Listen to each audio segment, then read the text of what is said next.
how you doing? Good. How are you, Evan? Guys? What's going on? Hey, man. I forgot to throw our intro, guys. Just for you. Let's go right Welcome.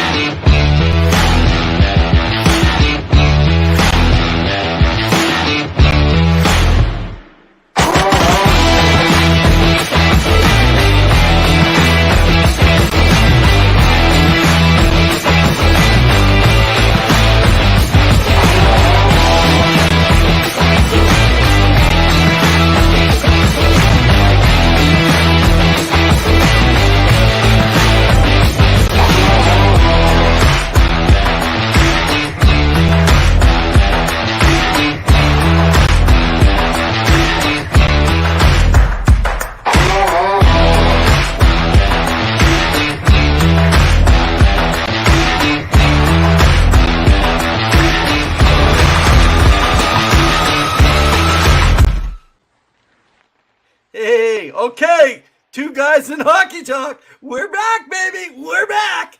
Okay, that's called a little malfunction at the junction.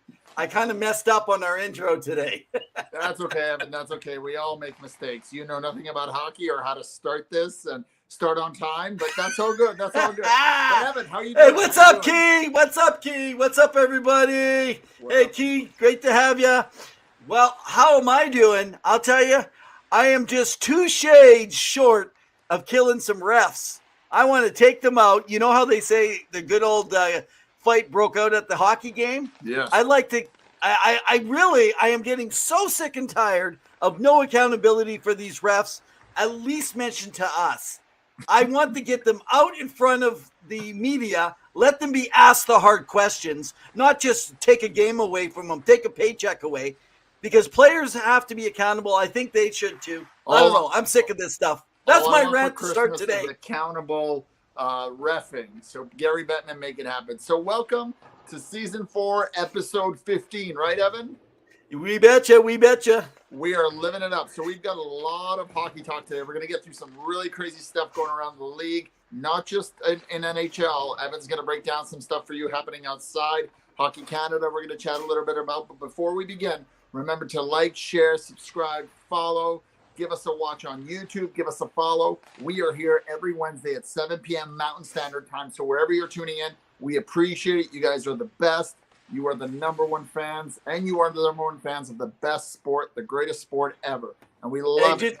So big hat, a big hat. Also, big hats off to Sports Empire Network and partnering with us. If you're following over there, all your other sports needs, guys.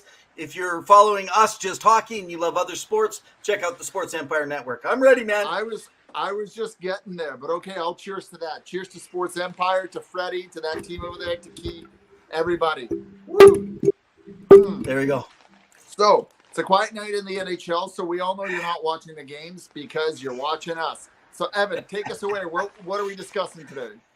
Oh, okay. Where do we start? You know what? Why don't we just jump right into some NHL news?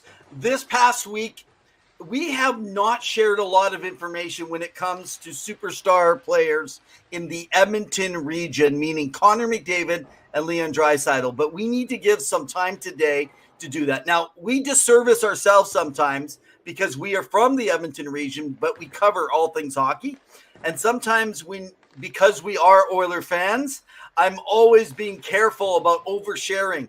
But the entire world of anyone who watches hockey is following Connor McDavid right now.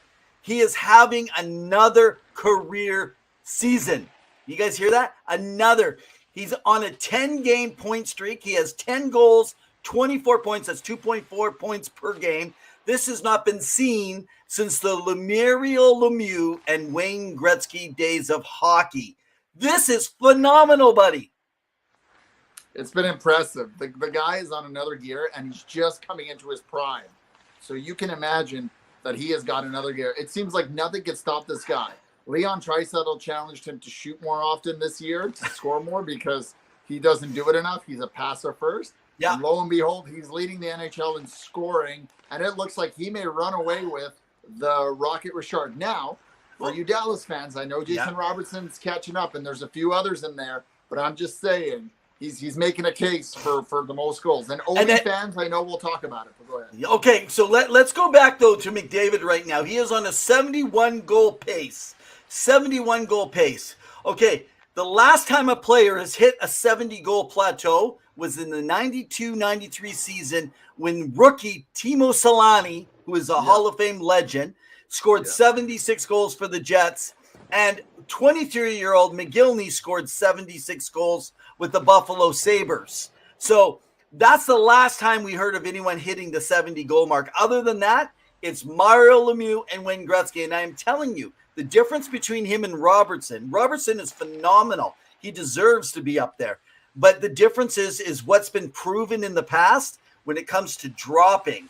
Right now, he continues to get another layer and another layer better. And the growth curve that we see for Connor McDavid tells us this is a possibility, just not a pipe dream 1/3 into the season. That's the difference.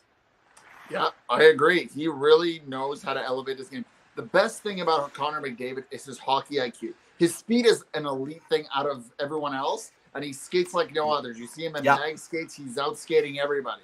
He's almost one of the fastest players. I know, Dylan Larkin has made a push for that as well as, Matt Barzell and a few others. But Connor McDavid, like the way he controls the puck entering the zone with control and with insight and being able to not only know where everyone is on the ice, which remember, there's quite a few people on the ice, but the play that is going to happen, who's coming in, who's going to pressure, where he's going to go. Is he going behind the net? Is he passing around the boards? Is he going to the front of the net, which he rarely does, but sometimes he'll outskate his opponents. And he knows how to cut through the D, right? Yeah, exactly. He says McDavid is on a roll. And I agree. He is a reason you need to sell the sport on. Yeah. If you don't sell and promote Connor McDavid, then you're not getting anywhere. So we were happy to announce that, you do got to watch somebody else. And we encourage you. Hey, we'll talk about we'll talk a little bit about the Flyers a little bit later on, but good point, Key. And by the way, hey Hans, how you doing, man? Hey Hansi. We'll talk about Toronto in a bit here because Marner's on a tear on his own, right? On a point streak of his own. Okay. But so the Edmonton Oilers are now going to be part of the Heritage Classic with the Battle of Alberta versus the Calgary Flames next year. Now it's going to be a bit earlier in October. Now, for those of you who don't remember, and I'm pretty old, not as old as Evan. Evan's a young buck here, don't let the baldness fool you. That's a fresh baby right there. But I remember when I was there in 2003 at the Heritage Classic, the first ever at Commonwealth Stadium, and it was super duper cold, like -20, dry cold, if not more. It was the goalies had toques on their masks. That's how insane it was, right? I believe it was Cam Talbot for Edmonton at the time. And I think it was Jose Theodore played for the Montreal Canadiens. Jose Theodore played for Montreal. So the vets played before, the alumni, and then the actual game coming. I believe Montreal won 4-2 that game. But anyways, I was there, and it was shivering cold. It was freezing. But they're bringing it back. It's going to be in October, so hopefully in Edmonton it may be a little bit warmer. We'll see. Global warming, give us a little boost here just for that one day. But it's going to be an exciting way of showcasing. Yeah, Hansi, he's talking about Marner, 23-point game streak. He's beaten every record that Toronto has ever had for a point streak on a team. The longest, it's Wayne Gretzky, 51. So do you think he can make it? Hansi, you tell us right below. Yeah. Okay. Hey, I got a question. He's asking if they'll sell beers at the Heritage Classic. Is it because Commonwealth doesn't sell beer, or what's up with that question? I think I'm lost. Or I'm wondering if he's talking about the World Cup because it's in Qatar and they stopped serving beers last minute, like they closed sales. Oh, okay. Or will the beers be so cold they'll be frozen? It'll be like popsicle beers. Well, hey, October time, so they're going to be only 8-9 games into the season at that point. But what I love about the Heritage Classic coming in is, first of all, so anyone who's a hockey fan, if you're not familiar, the very first NHL scheduled outdoor game was, well, that is like sanctioned. Hey, Joe! Oh my God. I just feel like I was Santa Claus coming in with allergies in the winter coming down the chimney. Okay. Well, you're getting ready for the festive season, but okay, go ahead. Okay, so one of the things that I was thinking about is, like, will it be a team, not Montreal? I get the classic of the very first, but that Heritage game was the very first outdoor in the new modern era of NHL.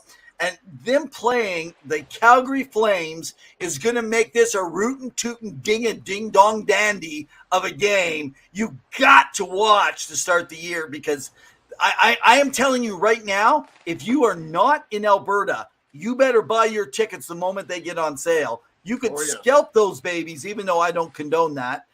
You'll be able to scalp them last minute to Calgarians and Edmontonians and fans of those two teams, because they're going to fill up 3/4 of that stadium. It will be a sellout. So what does Red Deer do? If for those of you that don't know, Red Deer is in between both cities. So what does Red Deer do? Well, we know Red Deer is 60% Oiler fan, 40% Flame fan. So they'll split. Those are some pretty specific statistics. I'm sure Mike Swift would appreciate those. Hey, what's up, Kyle, man? Your Bruins are looking good. They're still killing it, baby. So, Kyle, tell us in the comments, because I want to get to this a little bit later, just as a thought. What is David Pastrnak worth, and is he staying with the Boston Bruins after this or next year? Or no, he's up this year. Yeah. Yes, Hansi. Would have been really cool to have the outdoor game at Lake Louise. Not enough room for fans. Yeah, it's a little tough to sell it, you know. Yeah, I was thinking about that too, actually, with Lake Louise, because they did the one in Colorado, but that was during the pandemic, and so when it made sense though, because they couldn't have a lot of fans because of the social distancing and stuff like that. So I got that, but man, if they could even put in, 15,000 temporary seats or something, I think that would be amazing. Maybe make it 2 Heritage games that year for Canada. One game that's further away or something along that same line. So I don't know. I just think that would work well. But anyway, that's just my opinion. I also think I want to throw out a wild idea for the NHL, for the Gary Bettman, for the commissioner. You want to promote the game. You want to get it out there. It's exciting, the NHL. Why not have an AHL game beforehand with the affiliates of those teams play each other? How much fun would that be if we saw the affiliates for the Calgary Flames and the Edmonton Oilers play and face off maybe afterwards or beforehand, depending on how you want to do it. Right. So if Edmonton and Calgary are playing, then we have Bakersfield and Bakersfield Condors versus the Calgary Wranglers? Yes. Do it up. Why not? Oh, okay. Tell us what you guys think. If you're an NHL fan, do you like their farm team, the AHL affiliate? I think that would be amazing. Yeah, Allison agrees. Lake Louise would be a stunning backdrop. Yeah. Yeah. Oh, yeah. There's strict rules. I'm gonna say something. But she makes a good point. She says in there, let me throw it up for everyone to be able to see. She made a good point. It's a national park, and there will be strict rules on the amount of. So yeah, you'd be looking at this as being strictly a lot. Okay, so man, we're going right off the cuff here tonight. If you can't have all the extra fans and they're limited fans, would this be a 1 game only where they could get advertising all over their jerseys like Europe? Just for 1 game. Ooh, bold. We're just making bold predictions for Christmas. Everything we want on our Christmas wish list. Yeah, exactly. Hey, Michael, how you doing, man? Thank you. How you doing, Michael? Great to see you. What team are you following, Michael? Or teams? I don't know. Yeah. Did you say what teams is he following? What team or teams? Where are you at tonight, man? Hey, just grab another drink. Listen to this guy. He's all off okay. The rocker. I think that looking at our time, we haven't even moved to the next part. Can I mention right now? Let's move over to Ottawa right now.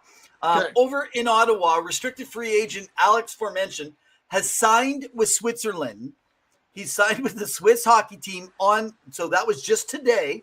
Now he went on signed through the December 1st deadline because he's a restricted free agent. He's ineligible to play in the NHL now this season. Previously, last year, he had 32 points in almost 80 games, I believe. Now he's a 47th overall in the 2017 draft. But now, what do you guys think about this? Do you think that this was a good move or a bad move? He obviously wanted the money, but he didn't produce what the Senators were asking for. But we also know he was also a part of the 2018 World Juniors, and I hate to speculate. Thoughts? So I'm pretty sure that that's one of the reasons why they didn't want to touch this. I think we had a conversation with Kevin Francis off the air once, and just he kind of alluded to that they're waiting. The organization is just very cautious about this. They're waiting for direction from the investigation, whether it's from the London police or London, Ontario, or from the government, whoever is overseeing this whole investigation with Hockey Canada and the sexual assault case. And so I think the Senators are doing a good PR move here because, as we saw with Boston and Mitchell Miller and a few other situations, but that's the most recent, you want to be very cautious about the backlash and the PR, because that can really tarnish your image and reputation, especially if you're doing well. So, I understand, but the kid at the same time, regardless of where that investigation goes, needs to play to keep skating. We talk about Shane Wright a few episodes ago, so make sure you check those out. And how you need to continue to develop by playing, whether it's men's, juniors, whatever it may be, in the minors, play. You got to build that skill. You got to be put in all different positions. And if you're not doing that, if you're just sitting around and working out, it's not the same. Edmonton could talk about Jan Campbell getting ready mentally. If you're not mentally ready for a game in the game, you're never going to be mentally ready. And you got to shake off those mistakes, those shivers, and get into it. Just my two thoughts. Oh man, that's really interesting. That's going to be a tough one. What update us? So on our Facebook page, you gave a little bit of a mention. People want more information. Go to our Facebook page, follow us, Two Guys and Hockey Talk. Hey, while we're at it, guys, let me just throw a plug in. Join us if you're not already subscribed, follow or liking us on Facebook. We're also on Twitter and also on YouTube. So don't forget, a lot of you have the streams to YouTube. So if you subscribe, you can throw it right to your big screen TV. Afterwards, I always go on and I actually sit down on my 85-inch screen TV. I play back our show and I watch my beautiful co-host as he runs the show for me. Well, I mean, I'm good for something, and it ain't my looks or my knowledge of hockey. So, it's the one thing I got. And I'm sure the only person that would agree would be my wife, or although she would have questions about that. But regardless. Okay. Quick mention. So, Kyle, we hadn't planned to talk about the Bruins, but we're going to throw this out there because you're asking. Pasternak, numbers. I asked him to send something. Oh, did you? Okay, I wasn't listening to what you were talking about. I was busy posting. I was actually writing people. Okay, so everyone, welcome to my world of Evan not listening to me. This is my life in a nutshell. I am like a ghost. I'm not even here. Okay, so 8 years, 70 to 75 million. How old is Pasternak right now? He's the same age as Draisaitl, because he got, or I think 20. Or a year older, 26 maybe. So 8 years, 70. So we're talking, what's that, 9 million a year? Kyle, that is an underpayment. That would be a steal for Pasternak. I think he's looking at more, but that's just me. Right. It's Krejci who's the older guy, right? Yeah, that makes sense. Krejci's 36 or 35 because he took a year off, and Bergeron is really old. Bergeron is 37, I believe. Okay, that actually, I'm going to come in and I could see this happening though, because taking some discounts. Boston has done good with getting guys to come in on good deals. So I'm going to slightly change my numbers, Kyle. I'm going to go between 75 and 80. Even I think he'll come just under the 10 million in the 9 point something. That's my thought. That's fair. I think he's coming in a little bit more. Yeah, you think he's going to look in the. He's going to look to the $10.5 to $11.5 million for what he does. Wow. Well, if he does, yeah. Hey, Hans won't let up about his Toronto, eh? Okay, well, let's talk about Toronto this. And how well. Okay, we'll talk about Ovechkin in just a sec, Hans. But first, let's talk about Marner and the Toronto Maple Leafs. We talked about it before, and I know Desmond also was a big fan.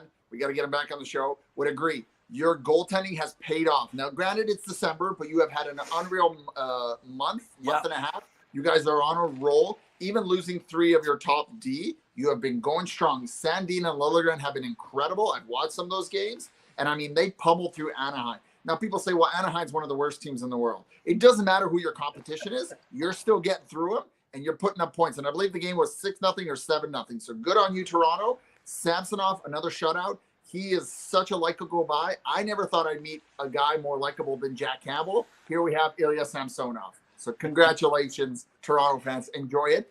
And You guys were willing to fire Sheldon Keefe literally 2 weeks after the season when they lost to Arizona Coyotes. And here you are.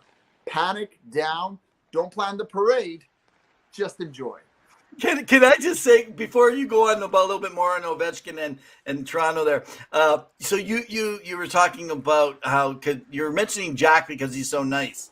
So when Jack Campbell has kind of crapped the bed in Edmonton because he's so nice, do you just forgive him? Yeah, he's a goaltender. You don't get to that position. There's 32 positions in the NHL for goaltenders. Now you could say it's 64 because you're 1A, 1B, whatever. It doesn't matter. You don't get to that level without being good.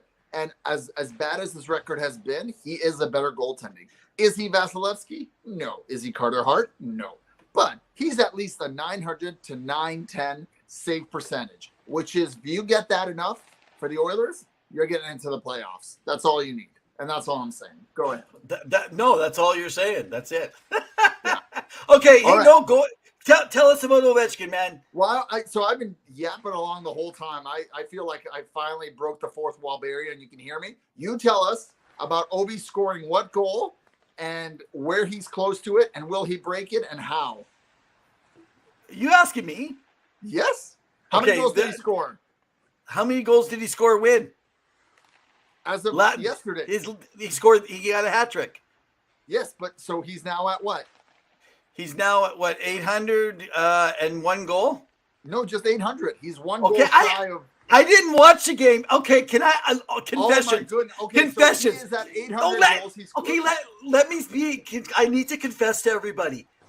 I absolutely hate Ovechkin. I'm going to be honest with you. I can't stand the player. But the player, he is one of the best in the history of the game. And he is exciting to watch on the ice, but he bothers me. I don't like his charisma. I don't like his attitude. I don't like a lot of things about him. So I just follow the stat boards, and then occasionally when he's following a team that I like more, I pay more attention. Or for this show, I know I need to. And so Pavel never told me we were talking about him. I thought, well, Pavel will do all the talking. I didn't think he'd ask me the question. Fine. So okay. So I will talk then. Okay, you educate us. You have just alienated the whole Washington Capitol fan base because of your comments. We're gonna get canceled on Twitter for this, and that's okay. I've always wanted to be canceled. You know, Elon Musk. I'm giving you a shout out. Right? Hey, can I just say before you do this, I tentatively have a Washington Capitals writer maybe coming on in the new year. So if you're following us right now, I won't use your name, but I do apologize. I need you on the show to educate all of us about the Washington Capitals. Okay, well, go ahead, so man. you've probably cut ties right there with him coming on, but I would like for you to come on the show, and I'm sure that as an avid Ovi fan, who I love. I've loved since the first game I saw him play. You know, I enjoy watching his style, and the fact that no one has stopped him in that corner on the power play is abysmal to me, because that's where he's got at least half of his goals. Now, he has the most road goals ever, more than Gretzky. So very important. He is one goal away from tying Gordie Howe's record. Now, as we talked about last week, when we had our historian on the show, Liam McGuire, he talked about how Gordie should have more goals because of the WHA. Fair enough. That is true. But currently, under the current standards, what they were marking, he's got 800 goals. He scored a hat trick. They beat Chicago. Wonderful game. I watched it. It was amazing. Ovi is the grade 8. It took him 162 games to get from 700 goals to 800 goals. He is now 94 goals short of tying Gretzky's record, which I believe he'll beat. It's not a matter of if, it's a matter of when. He's got 4 more seasons after this. The man is unstoppable. He's 36 years old, and it doesn't look like he's stopping. He's got another 20-point season. People can complain about him scoring empty netters. A goal is a goal. It doesn't matter. You're still getting there. You're on the ice. You're producing, right? People can complain, oh, it's an empty net.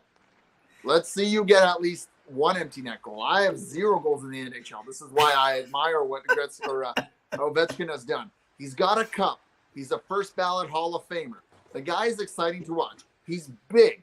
He's rarely been injured. I think the amount of games that he's been injured in his history has been like 36 or 32. Yeah. Like it's very little. The guy knows how to keep himself at the best condition. Like the Phil Kessel. You don't see these kind of players anymore. Yeah, it's very rare. True. And what he has done for the game, not only in Washington, like he has really made a name for that organization. They cannot do enough to celebrate what he's done. But for the game of hockey and what he has brought to Russian hockey, because if you think of some of the greatest goal scorers in Russian hockey, he has now elevated all of them, right? And you can attest to this, right? So props to Ovi. I want to keep seeing it. The guy is unstoppable. And I believe recently the GM of the Washington Capitals talked about that they're not getting into a rebuild just for Ovi. I keep wanting to say Gretzky, just for Ovi to beat the record, right? That is a secondary thing. I know people think that's the primary thing. Washington still believes they can compete. Will they or won't they? They're outside of a playoff spot right now, but they've been playing some good hockey in December. They're still in the hunt, unlike some teams. So we're looking forward to it. Well, all right, Liam, so no, and that's good, and I do appreciate everything you said. One thing I will mention is last week, so our number one NHL historian, Liam McGuire, if you didn't catch the show last week, go back, catch our show, episode 14 of season 4. He talked about, he thinks that they're done for the playoffs. You're not going to see him in another playoff for at least another 3-4 years. And that it's all about getting the record for Ovechkin, because that will put a spot, not just to show him as one of the greatest in history. I mean, he's already going to be there regardless if he retired and didn't get there. He will still be one of the greatest ever. It's just that to say the number one goal scorer in the history of the NHL, which we already thought could never be broken, it makes you think of, we got to talk about breaking records some show just to itself, because when you think records can't be broken, they start getting broken. Yeah. But it's going to be a tough haul for that team. They're one of the oldest teams. I believe they are the oldest team in the NHL, and they have a lot of rebuilding to do to get there. But you know what? I see them just putting as best a cast as they can together. So I'm going to say this, though, that I do believe it's going to take him 3.5 seasons to break that record, though. That's true. But let's remember, injuries can plague a team, and that's not an excuse for them performing badly. But missing Tom Wilson and Backstrom is a big loss. And I don't know how Backstrom's going to be when he gets back, but those are two big losses. And I know Backstrom has the back injury, and that's one of those rare, difficult, one of those hardest injuries in hockey that you can face, that it's hard to get back into it. So, all right. Totally. Okay, so we ready to talk some other stuff? Yes, bring it up. Let's talk about someone. The interesting thing I find, what time are we at? We're at 7:29. Okay, good. We got lots of time still. So one of the things is seeing someone at their lowest point. We saw that with people like Cassian and several others that have gone through a lot of issues, but going through their lowest point and coming out, and someone that he's been highlighted now through the media. The mainstream media is now reporting on stuff of how well, and that's Jim Montgomery. This guy was fired by the Dallas Stars for now what he does tell us, and comes out openly for a drinking problem. 3 years later, this guy is on the top of the NHL. He has now coached the Boston Bruins, talking about what Kyle was talking about earlier, right? To the best record in the league so far. I mean, it's looking right now that, I can't see a lot changing. I think the Bruins are a top 3, top 4 team minimum, even if they falter a bit this year. It wouldn't have been possible, though, if not for the lessons learned during the time he was away now. And that's what he's telling us. He's saying that he had gone through all that. And he's climbed the coaching ranks. He's done the things that he needs to do. Yep. And he goes, but when you're going through all the stuff that he was going through, and he very specifically said, listen, he goes, you're filled with guilt and you're filled with shame in your life, and you don't even care about your next job. That doesn't even matter. And he says it was at one of the worst moments of his life. And then he just started building himself back up again. And that's a very short time, too, at the same time. So I want to say thank you, Jim, for doing what you did. Keep on keeping on, brother. I am so excited. I'm excited for the Bruins to even have taken a chance on Montgomery when they lost Cass. And Cassidy's done good since he's left over to Vegas. But there's something about Boston, man. There's something in that culture. There's something in the water in a positive way that that team should have faltered years ago, and it continues to build and build. Well, and I think that town is known for its sports, whether it's the Celtics in basketball, whether it's the New England Patriots. Like, there's a lot of teams there. You know, True. the Red Sox, they're a very competitive team. They expect the best of the best. And when something is just not going well, they demand perfection. They are a true hockey town, and they want their Bruins to be elite. Now, I will mention something, and I wanted to get your quick thoughts because I know it's been making the rounds on the internet a little bit. So Zdeno Chara, who decided not to come on our podcast, which is very disappointing, Mr. Zdeno Chara.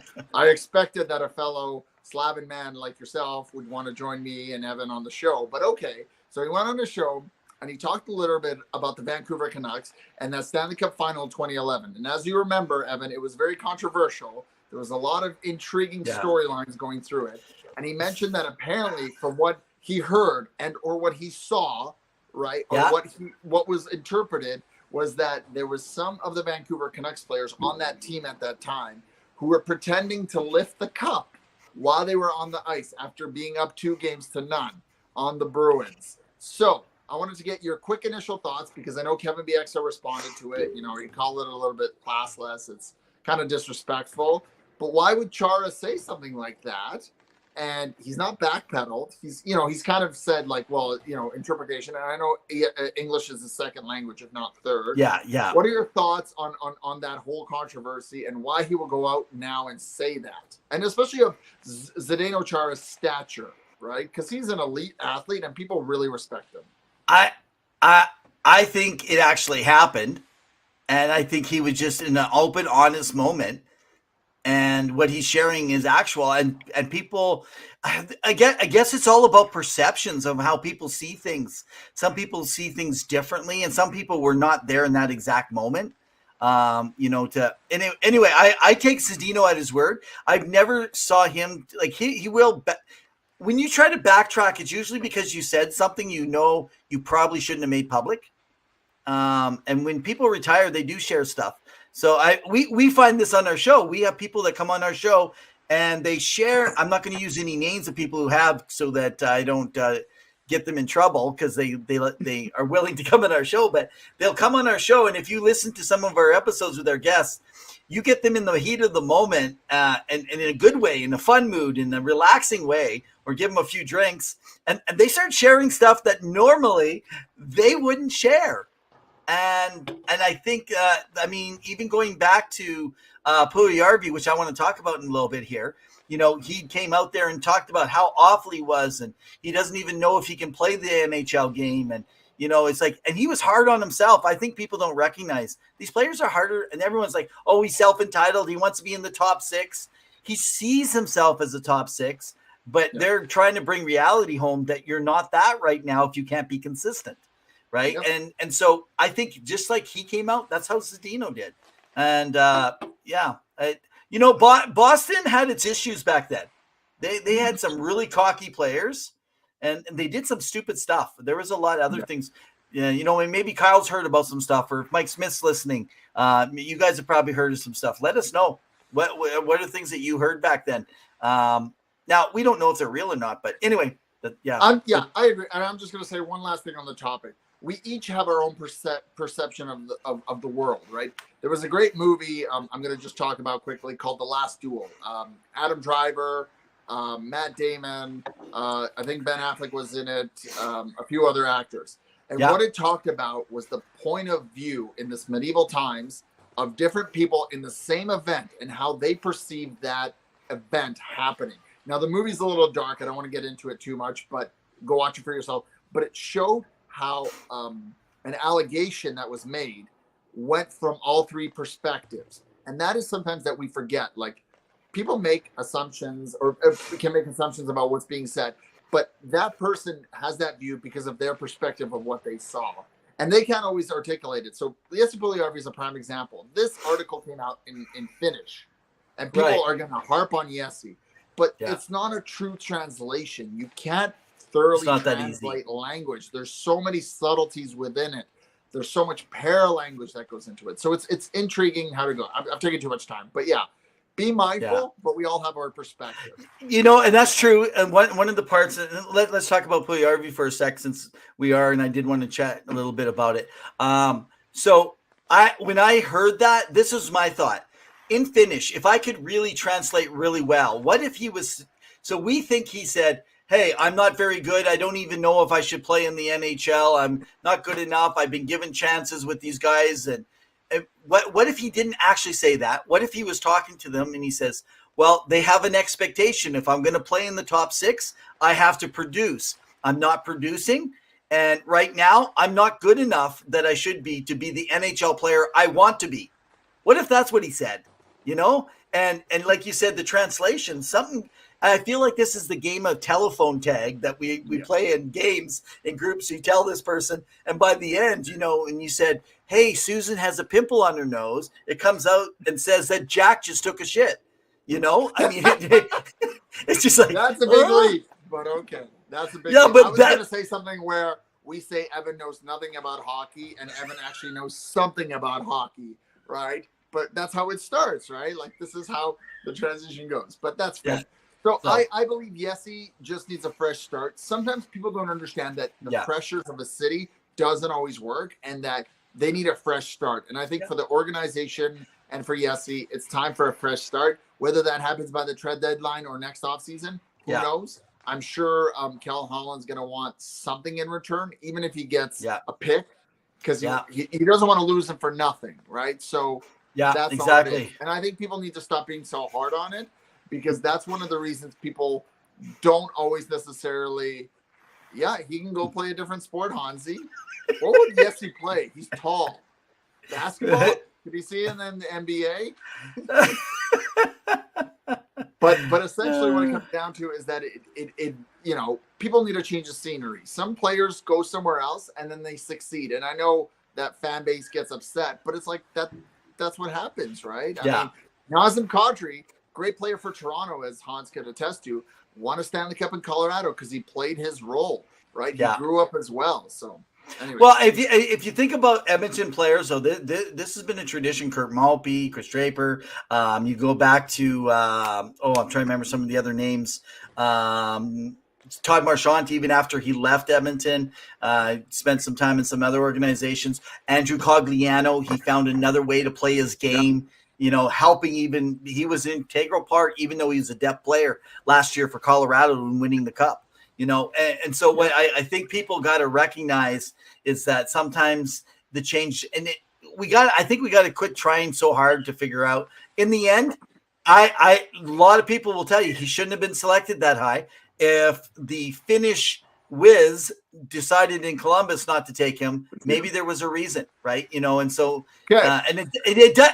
Now I go back. I'm going to say this because I think this last year with Slafkovsky, I think they made the biggest mistake in not selecting someone else. And I'm not even saying it had to be right. I just think that he is not going to be a top 3 player, which a number 1 overall usually should be. Now, I want you guys to watch. So when I'm looking at rankings and where players, how do you rank someone first overall unless it is a terrible draft when their growth curve cannot even produce a point per game? You go look at all his points per game from his early seasons right down to 12 years of age. Slafkovsky has always been being the biggest guy on that ice. He should have been overproducing. And then as he gets to higher leagues, he still should be producing. Having one great tournament is a bad way to look at it. Puljujarvi had one great World Juniors with guess who? Patrick Laine, the goal scorer. And so it was way overlooked. I can't tell you how many people thought that when he was selected by Edmonton that they were all over Matthew Tkachuk. And I don't care whether you like or hate that guy. Matthew Tkachuk was a power forward that same season in London. They win the Memorial Cup in Red Deer, Alberta. I mean, and he's playing hurt. I think sometimes teams outthink themselves. They say that we're not going to pick players based on need. We're going to take the best player overall. And there's no way that he was the best player overall. So anyway, let's come to some of the stuff. I'm not done talking about. He asked the question. He was asking about his play before he became the Bison King, right? Because that's something good. So Okay, go ahead. So he played 28 games in the NHL, and he had 1 goal, 7 assists. Rookie season before playing in Carpat. In Carpat in 2015, 2016, he played 50 games, 13 goals, 15 assists, 28 points. Not bad. 22 penalty minutes. So then he got dropped to Bakersfield, where he had 39 games, 12 goals, 16 assists for 28 points. Not bad. And then the second season, 10 games, 1 goal, 4 assists. Not bad. So then he comes back to Edmonton after Ken Holland takes over, changes management. There was that whole drama, will he, won't he stay? And he plays 65 games with 12 goals, 8 assists for 20 points. Not bad. You expect a bit more. The following season, it's the shortened season. We got 46 games, 4 goals, 5 assists, 9 points. Not very good. Then he goes back to the Bakersfield Condors for a stunt, all that. Now he comes back in 2021 because there's still more, but in 2021, so during the pandemic season, he plays 55 games, 15 goals, 10 assists, 25 points. What do you expect from your bottom 6 guy? But he's playing top minutes. He's doing all the right things. His numbers are really good overall. Defensively, he's not very liable. He's very sound. So it's good. And the following season, 65 games, 14 goals, 22 assists. So a little bit better in assists. He's playing more of a playmaker role. Great gun. It's only this year that he's played 30 games, 1 goal, 5 assists. So he's not going to be a big producer. He is a big body, afraid to use it. But I think he's a bottom pair guy, and he just needs to know how to contribute in that way. Exactly. And I think the problem is that he hasn't contributed on the penalty kill. He played a little bit on the power play, so he's got some goals there. But there's no other assets there besides being a bottom 6 guy. And I think if he learns that he is that, he will be successful in the NHL. Yeah, and let's face it, the only reason, if people don't fully understand why he's making $3 million, it had to do with where he was selected in the draft, and they had to pay him as an RFA. And then when they went to renew his contract, because they went to what do they call it? Why am I lost for a minute? Arbitration. When they went to arbitration, basically the number was just a little bit higher, and they settled for just a little bit less on it. But it's what he's owed. It had nothing to do with him saying, I have to be paid $3 million. Yeah, and besides, guys, none of you are going to go, I'm not very good at my job. You should take $5 an hour off my wage, right? Because I'm not worth that. None of you are going to do that. So don't say that about a hockey player. Yeah, I get it if they're going to leave and want way, way more money, and they could have won a cup somewhere, and you felt that the city was faithful. But having said that, I think the biggest thing right now is him adjusting and recognizing he's not a top 6. He'll get opportunities, and as long as he stays consistent, he'll be up there. When he's not, he's a third-line guy. And a third-line guy, if he signed, let's say Edmonton kept him for the year, and he signed at, say, 1.6 for a 1-year, play it by year, would you be okay with that? I would. For a third-line player. And maybe sometimes he can fill in when there's injury, so I think we got to look at it a little bit different. But having said that, I do think this is it for Jesse. This the other night, he's played his last couple games. He's played well, but it's the money. And the money right now, Edmonton doesn't have time to play around with that. And so there's been rumors that have gone out. Some people have said that they're going to have to send a high pick back, like a second or a third round, to someone to take that money, and then it frees up and they can then get. I don't think that's going to happen. Other people have come out and said, it's mixed between the experts and the insiders, that Jesse is just going to need to go to the right team, and it's just going to be the right NHL kind of deal when it comes to, because like teams like Anaheim, I know the Hurricanes, Pacioretty's coming back off. I don't see the Hurricanes as a fit. I know the Jets have been talked about. They are pretty good at working with people. So in Anaheim, but I always keep looking at some teams like, what about Buffalo? Is there someone that they could make a trade with Buffalo, and Buffalo could work him in there somewhere? What about Arizona? Can there be something with Arizona, or even Chicago? Chicago's going to be looking to make some deals. So I think by the trade deadline, Jesse will be gone unless he goes on a heater, essentially. Fair enough. Hopefully that answers your question, Hans. All right. Where do you want to take us? I got one more thing all around, but it's going to take a moment. But you go ahead. Okay. Whatever you want to talk about. So, hey, I just want to do. So there's two things I want to talk about before we wrap. I want to talk about hockey, the World Juniors coming up, but I could always wait till next week. So let's put the World Juniors on to next week. And then I'm just going to do an update on the AHL right now for you guys out there. That's called the American Hockey League, the farm system affiliates for all your NHL teams. So, hey, just three different things I want you guys to just be aware of. Whether you like the Calgary Flames, if you're a Calgary Flames fan, you should be pretty excited right now. Matthew Phillips just got called up. By the way, how great is that? You call them up from your farm team, and they're sitting in the same city. Yeah. Do you know how many teams are doing that now? Edmonton's the only Canadian team that doesn't have them locally close. They've talked about it, They have, but they're really enjoying because there's a lot of teams close in the South, and it's quite easy to get AHL players as one of their things. AHL vets don't mind being down in that area in the Southwest there. So, but anyway, 30 points Matthew Phillips has pulled together in 28 AHL games, and he finally got the call up to go back up to Calgary. So, hey, if you're a Flames fan, you're wishing Phillips all the best. This guy has some great potential. Also, suspensions. We see them all over in the NHL. Adam Gaudette, which some of you have been familiar with, he has been suspended for 3 games because of an interference incident in a game versus Belleville. And this was about last week. We didn't get a chance to talk about this with Liam on. So interesting, Judge, just so you know, they're happening across board. A lot of the rules, they test them actually first in the American Hockey League to see how it works, and then they bring them up. So it is a farming system that they can sample things. And if you're with the Hartford Wolfpack, so very interesting. Now, of course, our good friend Alex Thomas, who's no longer allowed to come on to our show because of Chris Jury of the Rangers won't let him. No, we understand. NHL is very particular, and they are careful where they send people. But formerly, he's been on a couple different times. He is now the play-by-play voice, and he does all the media content, everything for the Hartford Wolfpack of the AHL. That's the farm team for the New York Rangers. But anyway, so I'm sure he's been sharing a lot of this information. But anyway, one of the guys on the team, his name is Matt Rempe. He is 6 feet 8 inches. So he's 6'8". He's 240-pound forward. And right now, this guy is wrecking havoc on the forecheck. He is making a name for himself on a nightly basis. So I encourage you to go listen to the Hartford Wolfpack. Go click on. You can follow Alex Thomas at Alex Thomas. I think that's what it is. You can check it out. Go on your Twitter feeds and for the Hartford Wolfpack, or just follow the Hartford Wolfpack, and you'll get stuff. But you got to listen to the game calling when he's on the ice, man. He is taking people out left and right. How do you get by a 6'8" guy? This is like putting Zdeno Chara out there, and Zdeno Chara, who is big, mean, and aggressive. Yeah. So, anyway, very true. There's your AHL news for the day.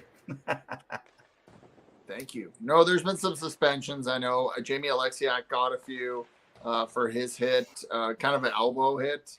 That wasn't very pretty. No fan is ever going to agree that it's the right amount. It's too much or too little. As always, that's pretty common. But the NHL is doing their best to minimize that and keep it out of the game. So I applaud that. At least there's an attempt, right? It's hard. Every situation is very different. As an aside, before I get to my final topic, Evan, I know a lot of people are still watching the World Cup. Who do you got? Argentina or France? Quick. On the cup. France, but back to back. Very nice. Back to back. Well, there's something about their team defense, I think, that could actually stop Messi. But right now, man, Messi's on a mission. Well, Alvarez is pretty good too. But anyways, that was just the thing. I got Argentina, so it'll be a friendly bet to see next week. We'll have to do something off. Anyways, so it's almost Christmas time, right? And what is Christmas around? Things that people want, things that people desire. So I'm going to focus on 7 teams of things that they want this Christmas for the new year to happen in the season. And we're going to go through all 7 Canadian teams. And then I've got one more thing after that. So We're going to start with Toronto. Toronto, what do they want most this year from Christmas from Mr. Santa? The Toronto Maple Leafs want a defense that's healthy for the rest of the season. Good. I'm going to say a round out of or getting out of the first round and pushing through whoever it may be. So yes, that's what it is. Ottawa Senators, what do they want? They want an owner that actually will take care of their players. Brilliant. I think they want their back end to stabilize and actually be healthy, like the Toronto Maple Leafs you were saying, but good. Okay. The Montreal Canadiens, what do they want? They want Connor Bedard.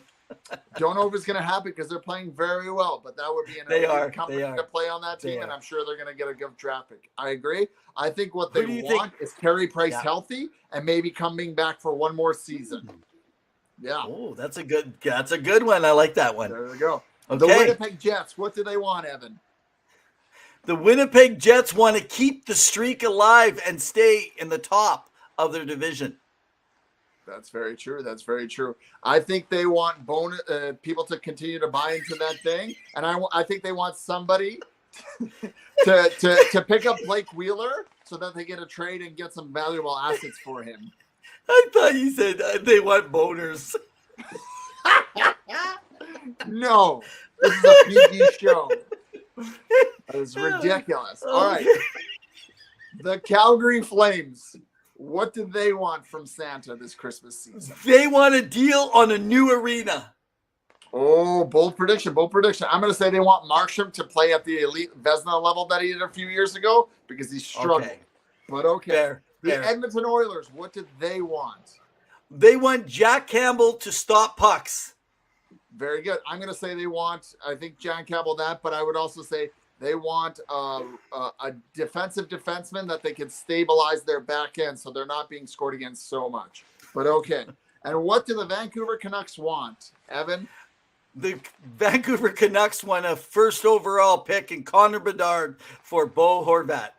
I agree. And I think they want that 100%. I would agree with that. So well done. You guys can let us know your comments. What does each team want? I'd love to do this. Maybe we can do next week some American teams because there's quite a few. But that was really fun. Thank you for taking it off the fly. Now, I want to end the show because you talked a little bit about it, about Patrick Laine.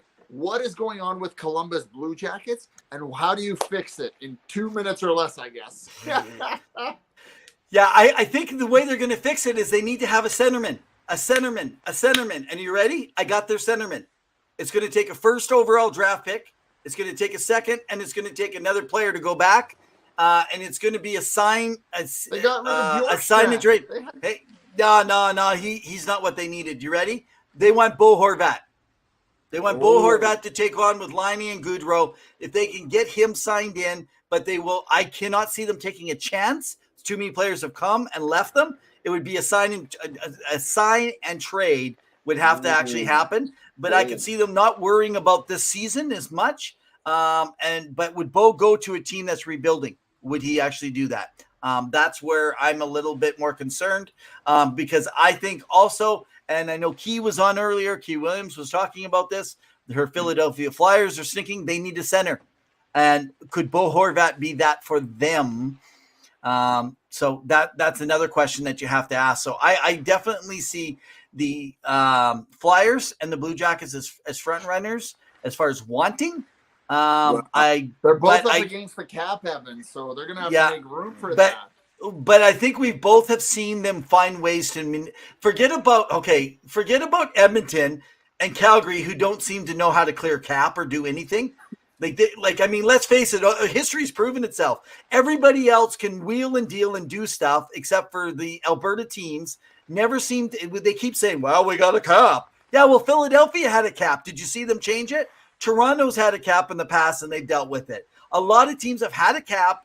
Ottawa's had to deal with those caps back in the days with when Erik Karlsson was. I mean, there's ways to get around it and still become a good team. And so, I don't buy into this cap world. Get creative. Get rid of some. Remember, I say anything outside of your first round draft picks are a farce. You're not going to get a whole lot of return. So trade some of those second and thirds if it's going to actually make things happen. Take a chance. Trade a player that is good. You don't give away garbage and get someone's good player. I'm so sick of people on little things. They're on Twitter. They're on Facebook. They're all over. They're texting you. And they're just like, well, why don't we get – and they're looking for a superstar. And they want a top-end guy. And they want to give away nobody. It's just like, get off your phones. Get out of your mama's basement. And go out and live in the real world. And that's my You piece think for the those day. GMs haven't thought of them? If they're like, oh, we'll give you Yessi Pugliarvi for somebody else. Yeah, just become the GM. Oh, man. Hey, Bryce, how you doing tonight, man? At least let me be assisted so my name's not out there, so I'm not publicly recognized by the fan base, so people don't attack me as much, except for the hardcore fans. So I agree. All the best, Hansi. Take it easy. We hope to see you soon. And remember that, Columbus, they've been plagued with injuries. It's not an excuse. And we want to get somebody from Columbus on the show because we want to talk about you guys, because I think the cannon is one of the coolest ways of showing that a goal is scored. And I can't wait to go down to Columbus, to Ohio to check out a game. It's in the works. We're working on a few things here. But. Now, Zach, who is a writer for Columbus, Kevin Francis set us up from Hockey Buzz. He's actually said he would come on our show. It's going to be a little while. We're working through some different stuff. He said right now is not the right timing for him, but in the new year, we hope to be able to have Zach on from the Columbus Blue Jackets. We have someone lined up for the Washington Capitals that we're hoping, as well as I've been working hard and feverishly for quite a while. And believe it or not, it's been really tough to find someone for the Pittsburgh Penguins. But we're hoping that we can get some of that done. So if you guys have connections out in the world, send them our way. Let us know. Send us an email. Make sure you can go on. You can follow us every Wednesday right here live at 7. Follow our repeat. Hey, subscribe on YouTube, man. Throw it on your big screen, and you can watch and look at all the pimples on my buddy's face here. And by the way, he is not the cat because he is Felix the Potvin cat reflexes. It's because he's always got cats all over his face. Exactly. You know me so well. Now I'm going to throw out one wild suggestion, and maybe this is why I'm not a real insider, or maybe I am, and it's going to work out in my favor. Is Dylan Larkin, is he staying in Detroit given the money he's going to want? And is Steve Yzerman going to budge, or is Steve Yzerman going to bring in Bo Horvat in replacement of Dylan Larkin, who may potentially go to Columbus and or somewhere else? I'm not saying it's going to happen, but there's not enough chat about Dylan Larkin and what his next contract's going to be, because he's coming up too. So Detroit fans, let us know.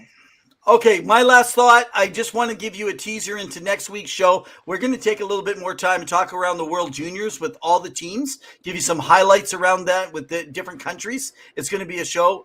It's going to be a great one, but I just want to say this again so that we all can recognize here. One of the things that's interesting about this Connor Bedard that we've been talking about is Connor Bedard himself is now at a 1.83 points per game average in the WHL.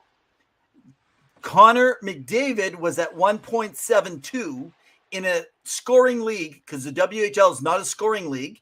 It's more of a defensive type league. And then the other part is in 60 some less games, he's only 10 goals off of what Connor McDavid did.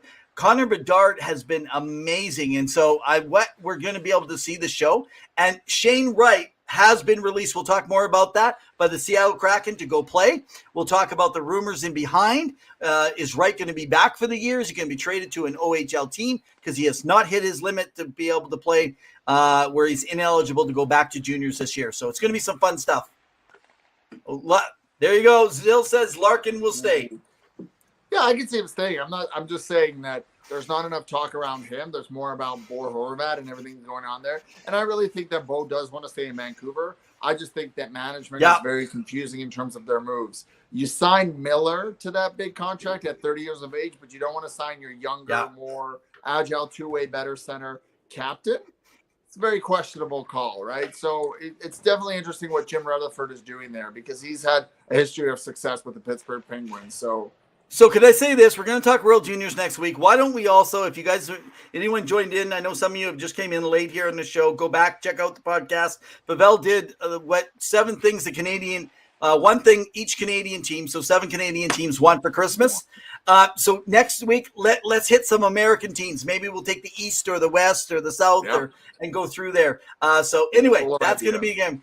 Sorry, Zale, you're on too late. We know you think Elvin's the wrong GM for the Canucks, but we have no time to talk. Because once again, we are 2 guys in overtime, not 2 guys in hockey talk. We're going to trademark that saying, because otherwise someone's going to take us over and become famous because of us. Another self-promotion without us benefiting from it. Yeah, exactly. Again and again. All right, guys. Well, in the meantime and in between time, Keep your sticks on the ice. Stay safe. Cheers.